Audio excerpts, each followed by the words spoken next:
Olivier Dussopt, un ministre du Travail sous tension. Il a disparu des écrans radars. Après avoir porté à bout de bras la réforme des retraites en début d'année, Olivier Dussopt, le ministre du Travail, fait profil bas depuis la rentrée.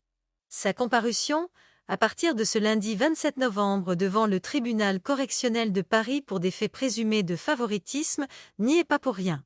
Il est soupçonné d'avoir favorisé en 2009, alors qu'il était maire d'Annonay, Ardèche, l'obtention d'un marché de gestion de l'eau à la société Sor. Il est aussi soupçonné d'avoir modifié les critères d'évaluation de cet appel d'offres en diminuant l'importance accordée au prix afin de favoriser cette société, détentrice d'une délégation de services publics pour gérer l'eau de la commune depuis 1994, mais plus chère que les entreprises concurrentes. En jeu, un marché de 5,6 millions d'euros. Absent de la loi sur l'immigration.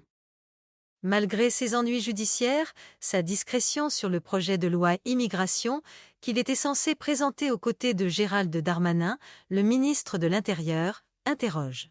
Lors des débats au Sénat mi-novembre, l'ancien socialiste n'était même pas présent dans l'hémicycle pour défendre le fameux article 3 de la loi pour mieux intégrer les travailleurs sans papier dans les métiers en tension. Il devait être le grand défenseur de ce volet social de la réforme. Les proches du ministre du Travail mettent en avant ces nombreux dossiers en cours, comme la mise en place de France Travail, nouvel opérateur pour lutter contre le chômage, pour justifier son éloignement du dossier immigration. Il y a aussi les futurs sujets brûlants qui l'attendent dans les prochains mois, comme les reconversions professionnelles ou encore l'emploi des seniors. 2 négociations interprofessionnelles ont été lancées. Préserver son capital politique.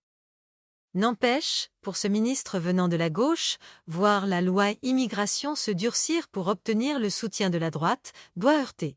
Pas étonnant qu'il prenne ses distances pour ménager son capital politique, notamment auprès des syndicats toujours échaudés par le passage en force du gouvernement sur la réforme des retraites.